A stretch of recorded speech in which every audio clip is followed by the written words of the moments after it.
No episódio anterior, nós começamos a analisar um vídeo do canal Santa Carona, um canal católico, que criticou o sola scriptura, que é um princípio protestante, tá? É um vídeo curto, de 10 minutos, mas como esse vídeo tinha muitas imprecisões, muitas distorções, muitas besteiras, então eu resolvi fazer 2 vídeos para responder, tá? No vídeo anterior, no episódio anterior, nós focamos nas partes em que eles falam especificamente a respeito do sola scriptura, tá?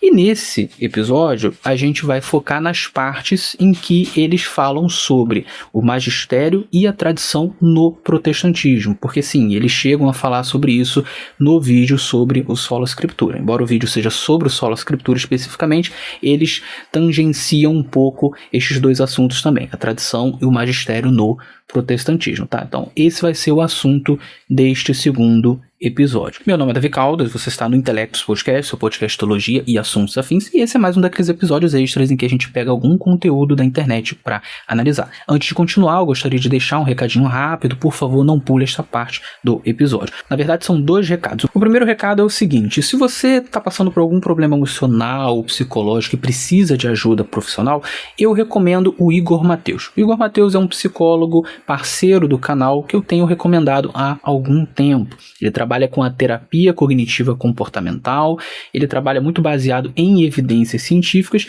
e com certeza ele pode te dar um auxílio. Então eu recomendo que você entre em contato com ele. Vai aparecer o QR Code na tela para você entrar em contato, mas você também pode vir aqui na descrição que tem o link que te leva diretamente para o WhatsApp dele. Entre em contato, conversa com ele. Se você tiver com depressão, com ansiedade ou com algum problema do gênero, com certeza ele pode te auxiliar. Ok? O meu segundo recadinho é o seguinte: esse canal tem sido mantido por venda de livros e doações. Então, se você gosta do trabalho que eu desempenho aqui, considere me ajudar. Você pode ajudar de várias maneiras. Você pode fazer um pix para a chave davicaldasb, este B é de Bezerra, @gmail.com. Se tiver dúvida, vem aqui na descrição que também tem essa chave pix.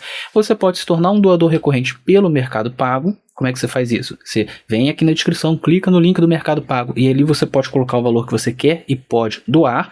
Você vai ser debitado no seu cartão todo mês. Outra forma de ajudar é comprando os meus livros. Mais uma vez, você vem aqui na descrição, tem o link dos livros, tem o Supostamente Cruel, tem o Adventismo e a Reforma Protestante. Em breve terão outros materiais. É só clicar, faz a compra, você também ajuda bastante o canal dessa forma. Em breve terão as camisas do Intelectus Podcast. Eu já mostrei aqui em um vídeo passado, um episódio passado, ficou bem legal, então em breve estará disponível, você também vai poder comprar. Enfim, fazendo qualquer uma dessas coisas, você ajuda grandemente a sobrevivência deste canal, e não só deste canal, mas deste que vos fala e de sua família. Dito isso, vamos continuar este episódio.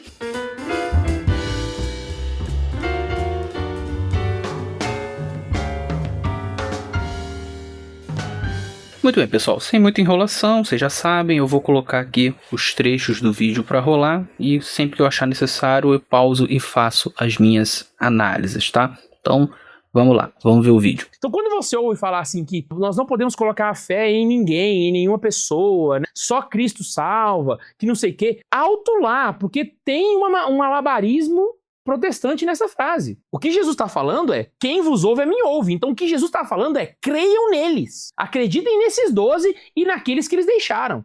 Em Matias, que substituiu Judas, e vida que seguiu até hoje em dia, porque Cristo nunca nos abandonou. Estarei convosco todos os dias até o fim dos tempos. Como que ele faz isso? Através do seu corpo místico, que é a Igreja Católica. Então, a sola escritura, ela é extremamente antibíblica. Extremamente antibíblica. Ela é muito antibíblica. Ela é muito posterior, ela é uma crença que surgiu no coração dos protestantes. É claro que tem algumas heresias que surgem um pouco antes, né? Mas, assim, pouco tempo antes também, que vão falar alguma coisa parecida também, e ela não faz o menor sentido. Santo Agostinho falava, né? Não creria nos evangelhos se a isso não me levasse a fé da Igreja Católica. Agostinho de Hipona falou essa frase. Então, assim, é muito antibíblico, tá? A sola escritura. Muito. É interessante ele citar Agostinho de Hipona aqui, porque Agostinho, assim como outros pais da Igreja, tem algumas afirmações que são bastante coerentes com sola scriptura. E com isso eu não quero dizer que Agostinho e outros pais da igreja necessariamente defendiam o sola scriptura.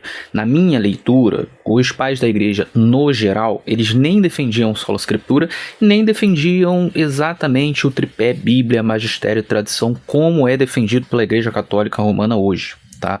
Eu entendo que eles estavam ali num meio termo, tá? O que significa que eles eram um tanto incoerentes e contraditórios em alguns momentos, né? Porque não existe um meio termo entre sola scriptura e o tripé Bíblia, Magistério e Tradição que seja coerente, tá? Mas você vai encontrar alguns pais da igreja um pouco mais alinhados com aquilo que a gente viria a chamar de sola scriptura a partir ali de Lutero, Calvino, né? E outros um pouco mais alinhados com aquilo que viria a ser a posição da Igreja Católica Romana no futuro. Eu entendo dessa maneira, tem protestantes que vão discordar de mim, mas eu entendo dessa maneira. E eu quero ler aqui uma passagem de Agostinho de Hipona no livro Doutrina Cristã. Tá? Ele é dividido em vários livros, né? Então é o livro 2, capítulo 9. Né? E aí eu quero mostrar o que eu quero dizer aqui, tá? E mostrar por que é interessante, ou até mesmo irônica, essa citação de Agostinho pelo rapaz ali do Santa Carona, tá? Olha só, Agostinho nesse livro, ele fala muito sobre como interpretar a Bíblia Sagrada, tá? O livro é sobre a doutrina cristã e ele entra muito nesse foco de como é que a gente interpreta a Bíblia Sagrada. E ele vai dizer assim no início da citação: em todos esses livros da Sagrada Escritura, os homens tementes a Deus e apaziguados pela piedade buscam a vontade de Deus. Aí ele vai falar um pouquinho sobre o que você tem que fazer quando você vai interpretar a Bíblia Sagrada. E aí um pouco mais adiante ele vai dizer o seguinte, olha só, presta atenção. Em seguida, se há de verificar com grande cuidado e diligência os preceitos morais e as regras de fé que a Escritura propõe com clareza. Então note, para Agostinho, a Escritura propõe com clareza alguns preceitos morais e algumas regras de fé. E nós precisamos analisar isso, averiguar isso diligentemente, tá? E aí ele vai continuar.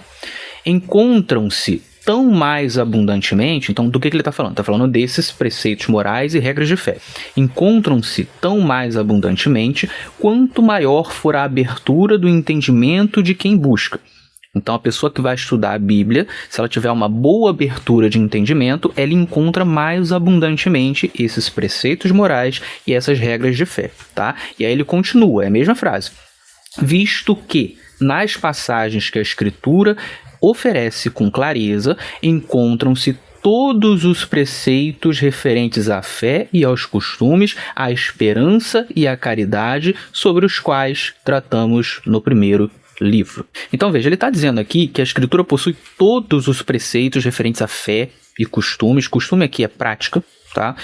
Esperança e caridade, caridade é amor, sobre os quais ele tratou no livro 1. Então a gente precisa agora entender o que foi que ele tratou no livro 1, para a gente entender qual é a extensão do que ele está falando aqui em termos de preceitos morais e regras de fé.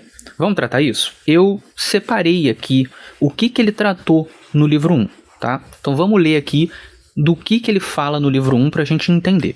Vamos lá. No livro 1, ele vai tratar das seguintes doutrinas: da trindade, da inefabilidade divina, da excelência divina, da sabedoria divina, da santificação, da encarnação, da redenção, da ressurreição de Cristo, da doutrina dos dons do Espírito, da doutrina da Igreja, da doutrina da ressurreição dos mortos, da doutrina da vida eterna, da doutrina do amor de Deus, da doutrina do amor próprio, da doutrina do amor ao próximo, da doutrina do amor ao inimigo, da doutrina do prazer em Deus e da doutrina da exclusividade de Cristo para a salvação. Então veja, Agostinho trata no livro 1 do resumo do Evangelho, do resumo das doutrinas cristãs. Então, quando a gente volta para o texto que a gente estava lendo, onde ele diz, vou ler aqui de novo, né? Visto que nas passagens que a Escritura oferece com clareza encontram-se todos os preceitos referentes à fé e aos costumes, à esperança e à caridade sobre os quais tratamos no primeiro livro. Ele está falando de todas essas doutrinas, ou seja, do resumo da fé cristã.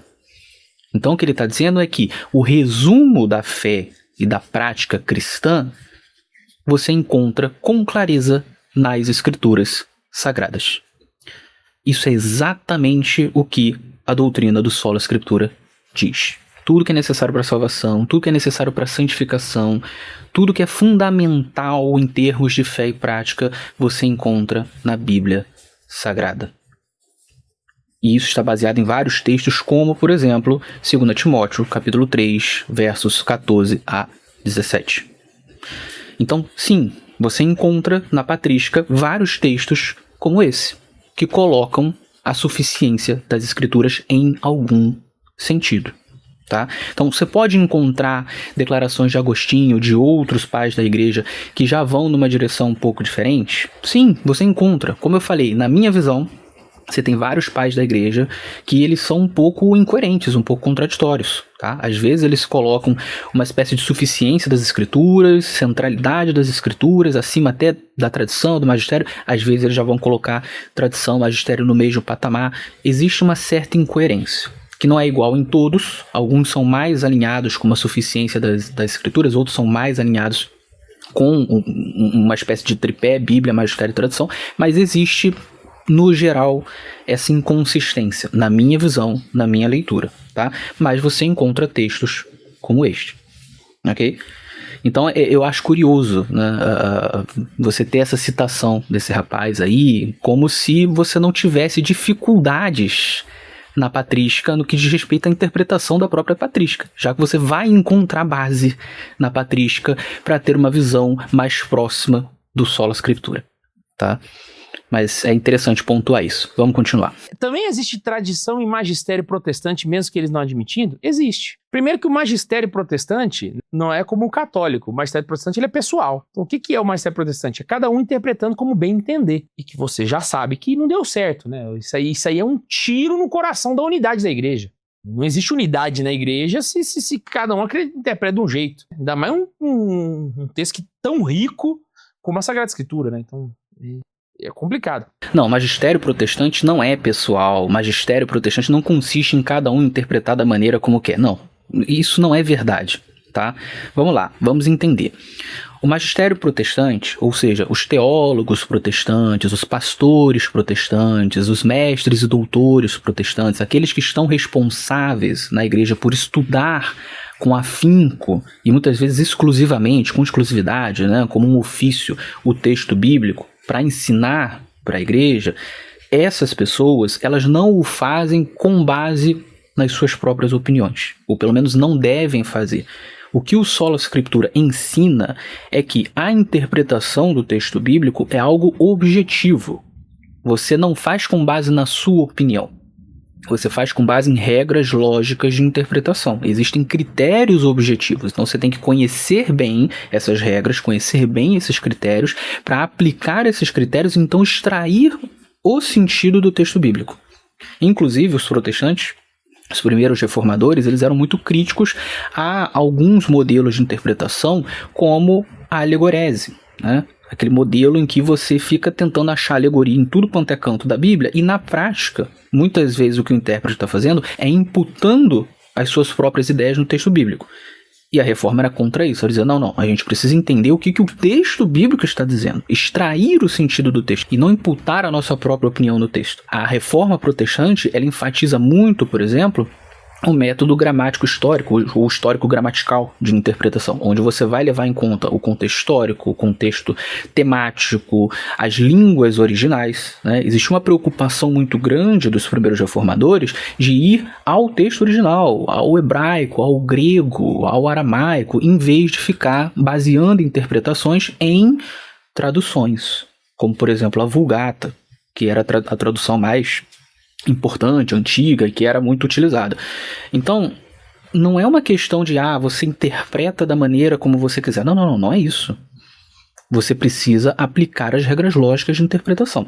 A questão é, o fato de que existem regras lógicas de interpretação e você deve aplicá-las, não implica que todo mundo vai usar essas regras, ou que todo mundo vai usar essas regras corretamente, ou que todo mundo vai usar essas regras de maneira profunda. Esse é o ponto. Existem pessoas que não vão usar de maneira profunda, que não vão usar de maneira correta.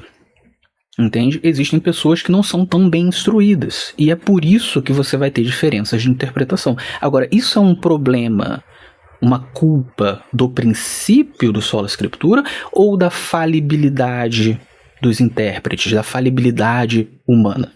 Né?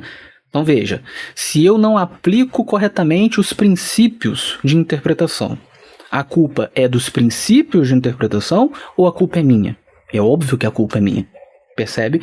Então quando você diz que o sola scriptura ele gera um monte de interpretação diferente, você está tirando a culpa das pessoas e colocando a culpa no princípio, o que não faz sentido, tá? O princípio determina que você precisa utilizar as regras lógicas de interpretação e você tem que fazer isso da maneira mais profunda quanto possível. Se você não faz, a culpa é sua, não é do princípio.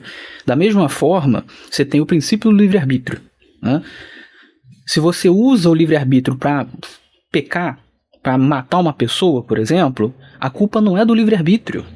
A gente não pode dizer que o livre-arbítrio é ruim por causa disso. O livre-arbítrio foi dado por Deus, é uma coisa boa.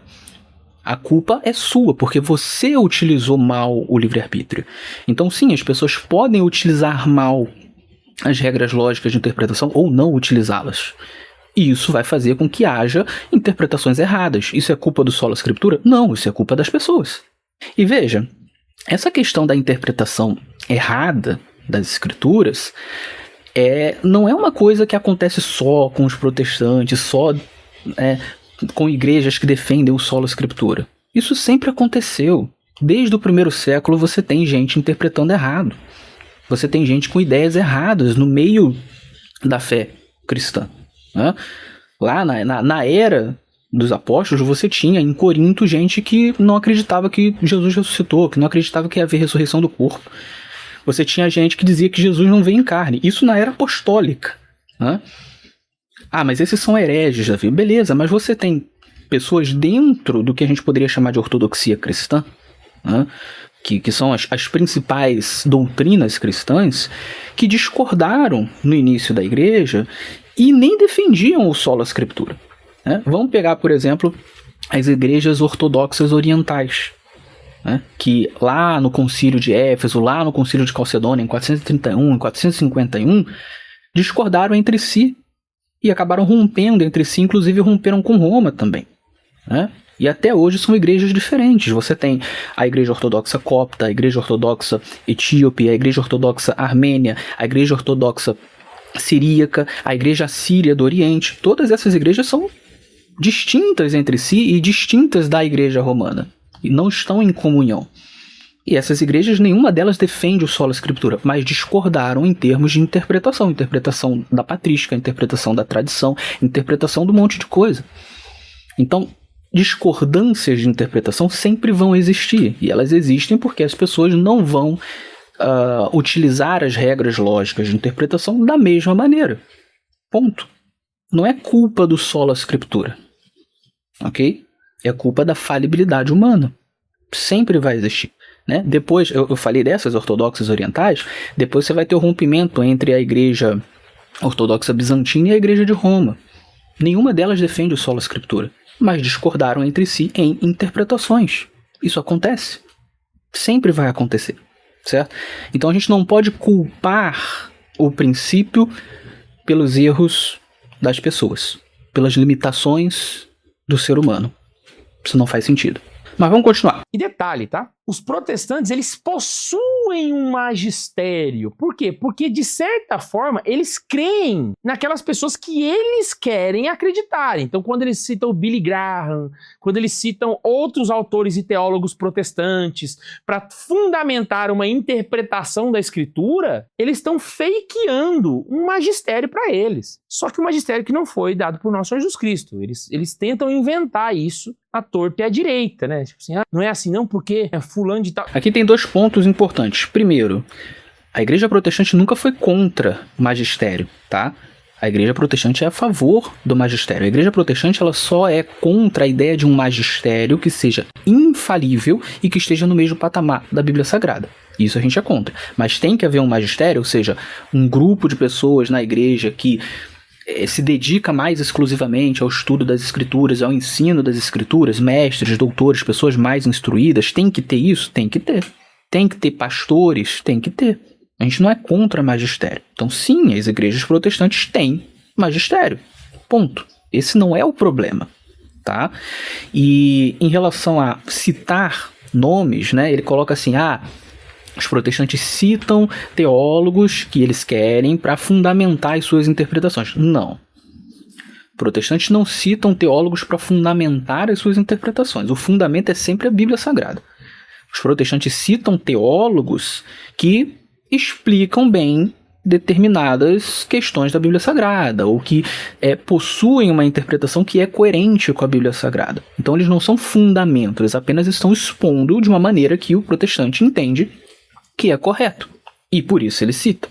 Tá? Mas eles não são fundamento. E aí é que está a grande diferença.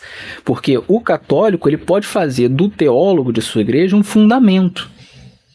Porque ele não acredita no sola escritura. Então ele pode fundamentar doutrina no magistério, no entendimento no magistério. Né? O protestante não. O protestante ele vai ao teólogo para ver se ele traz uma explicação que é coerente com a Bíblia Sagrada.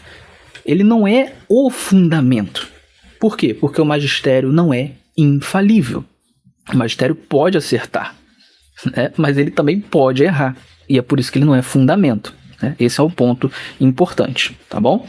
Vamos continuar. E aí você vai ver, por exemplo, protestantes recorrendo até ao magistério católico. Você vai ver protestantes citando Agostinho de Hipona. Já vi igreja preta citando Agostinho de Hipona. Agostinho de Hipona é católico, bispo. Entendeu? Você tá maluco, você tá patrística. Isso é catolicismo puro, irmão.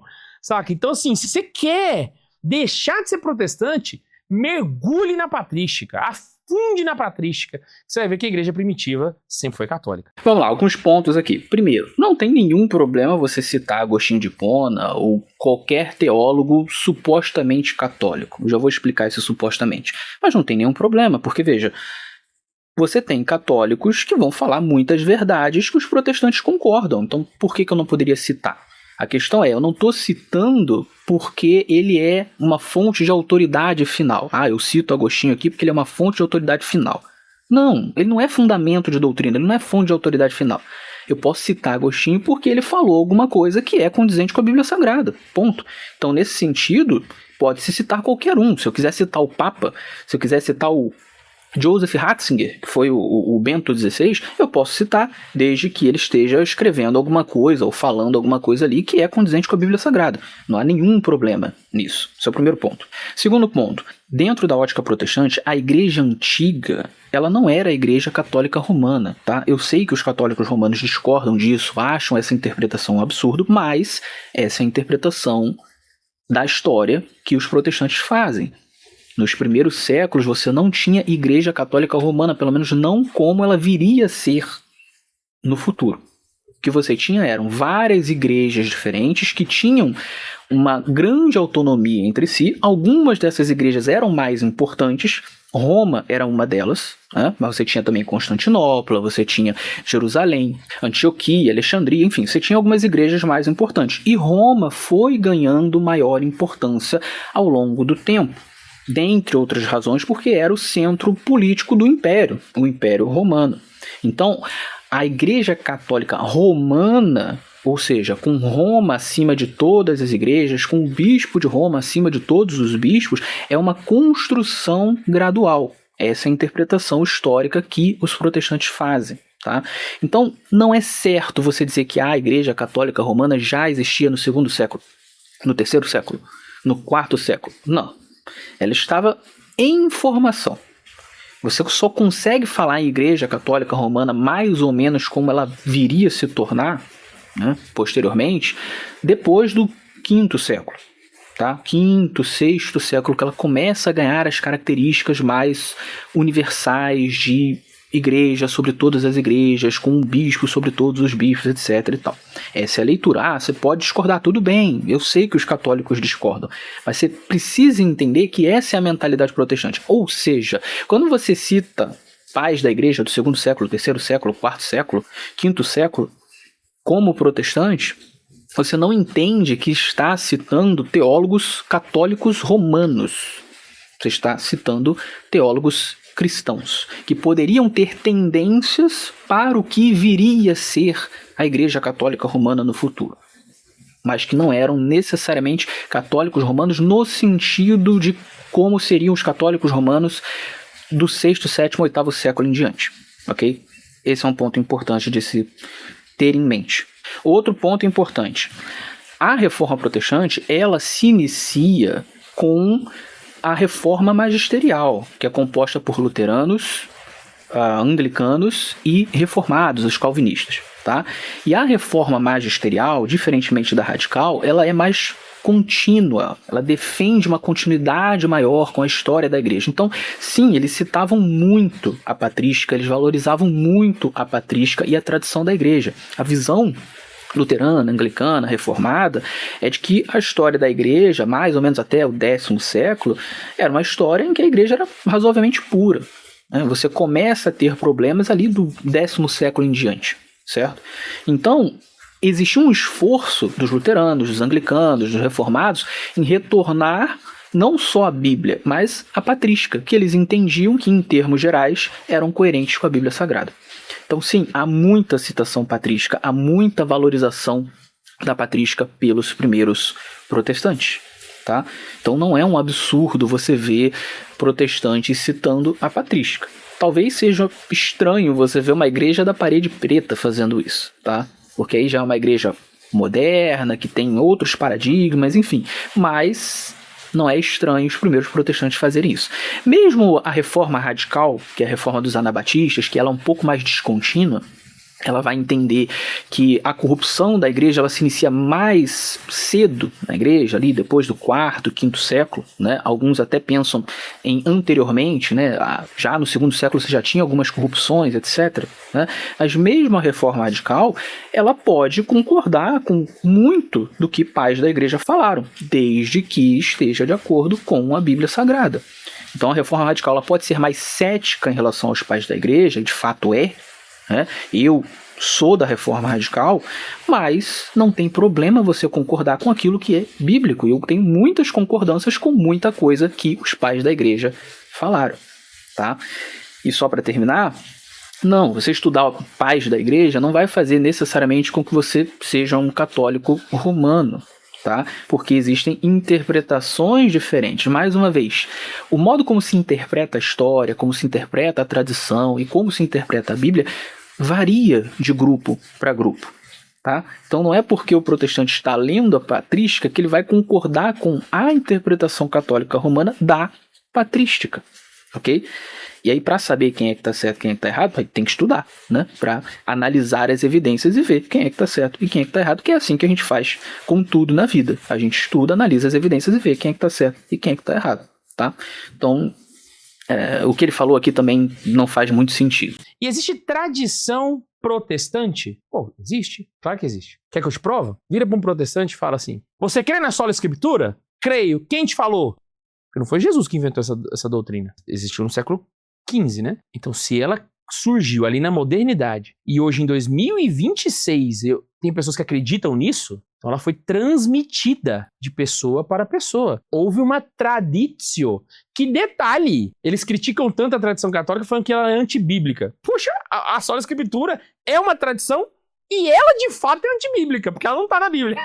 Saca? E é passado de geração em geração. Os pais ensinam para os filhos. Os pais protestantes ensinam para os filhos protestantes, né? Então existe uma tradição que eles negam por não observar a própria realidade das coisas, né? Como qualquer ideologia, né? Infelizmente. Então, é isso aí, né? Pô, a resposta ficou até mais longa do que deveria, né? Mas tá aí na mão de vocês aí, pra vocês poderem refletir. E dá pra falar mais também, mas vamos parar aqui porque tá jóia. Ok, aqui ele vai colocar o Sola Escritura como uma tradição extra-bíblica e até antibíblica. Ele vai dizer que não há nenhum fundamento bíblico para o Sola Escritura. E isso a gente já respondeu no episódio passado. Nós mostramos várias passagens bíblicas que estão na base do Sola Escritura, que são fundamento para o princípio do Sola Escritura, tá?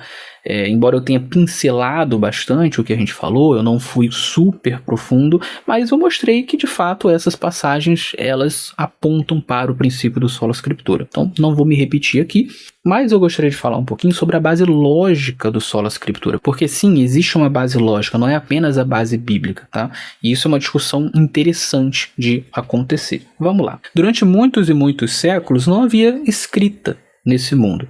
Então, quando a gente fala de religião, né, quando a gente fala de Deus passando mensagens para o ser humano, durante muitos e muitos séculos isso foi feito apenas de maneira oral, exclusivamente de maneira oral. Então Deus passava uma mensagem e essa mensagem era repassada de pai para filho, de família para família, de vizinho para vizinho, de geração a geração. E foi assim por muito tempo, até que em algum momento começou a ter escrita no mundo, e em algum momento Deus levantou Moisés para começar a escrever a escritura, né? Ele começou pela Torá, os 5 primeiros livros da Bíblia, e a partir dali outros livros foram sendo acoplados ao longo de muitos séculos, né? E você tem aí 1.600 anos de composição da Bíblia, né? Somando Antigo e Novo Testamento, até que o cânon é fechado. Então a gente passa a ter uma escritura sagrada, um cânon sagrado escrito. A pergunta que a gente precisa fazer aqui é a seguinte: por que que Deus deixou o método oral exclusivo, que era o que existia antes, e passou a utilizar o método da escrita? Por que que Deus inspirou uma escritura? Por que que tinha que haver uma escritura? Se a gente tem uma escritura hoje é porque Deus julgou necessário. E a pergunta é: por que que era necessário? Aliás, por que que é necessário ainda hoje uma escritura? Por que não só a oralidade? E parece muito óbvio, né? A oralidade tem seus limites, certo?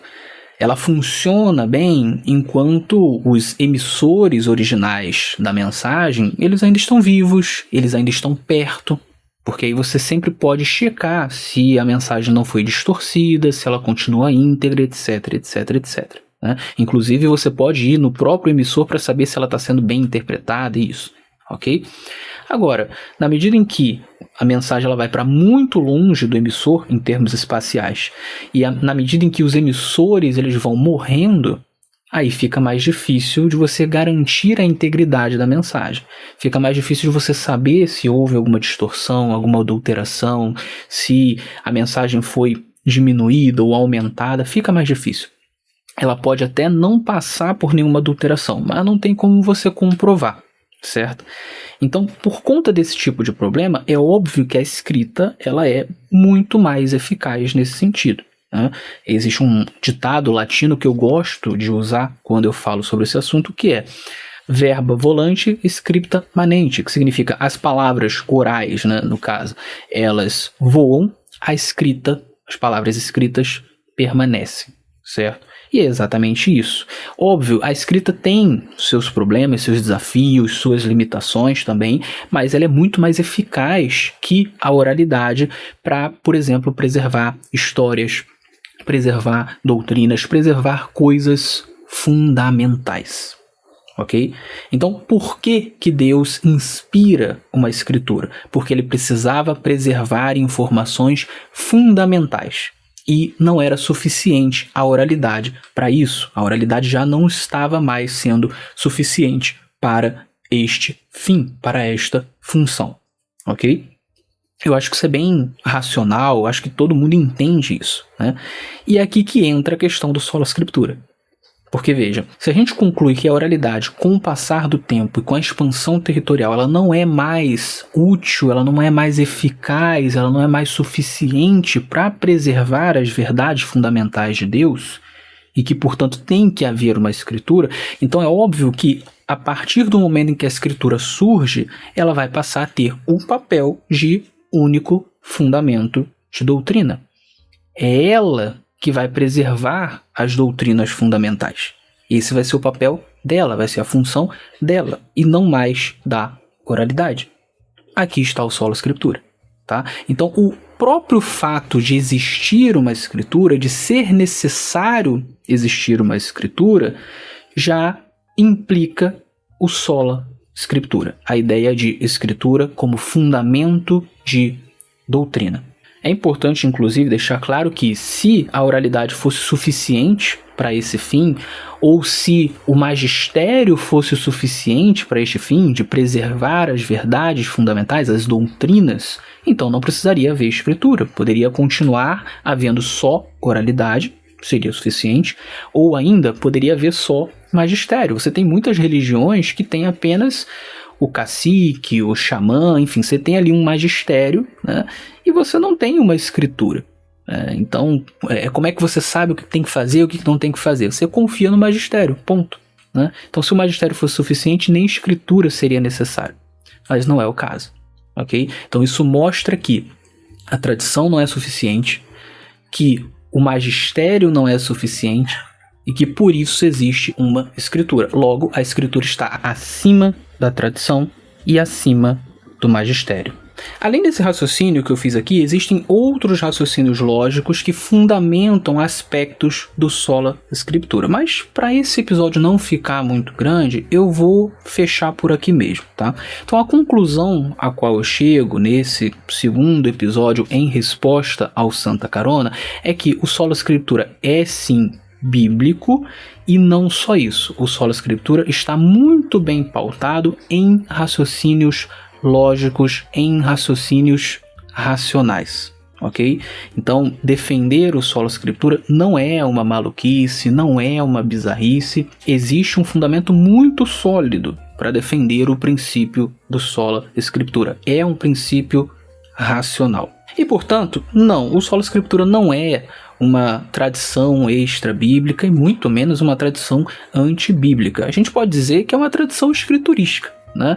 E isso vai ser tema de um dos episódios meus que eu devo postar aí na próxima semana, talvez, né? Que são os tipos de tradição. A gente vai trabalhar um pouquinho sobre isso, né? Então existe a tradição oral, existe a tradição escriturística, existe a tradição como costume, existem tipos diferentes de tradição. A gente vai entender um pouco mais isso, né? E a gente vai mergulhar um pouquinho mais nessa discussão sobre tradição e magistério, né? Que toca um pouquinho esses assuntos de protestantismo e catolicismo romano. Ok? Muito bem, era isso que eu queria passar para o ouvinte e para o espectador. Eu vou ficando por aqui. Espero que o ouvinte e o espectador tenham apreciado este episódio. Fiquem com Deus e até o nosso próximo encontro.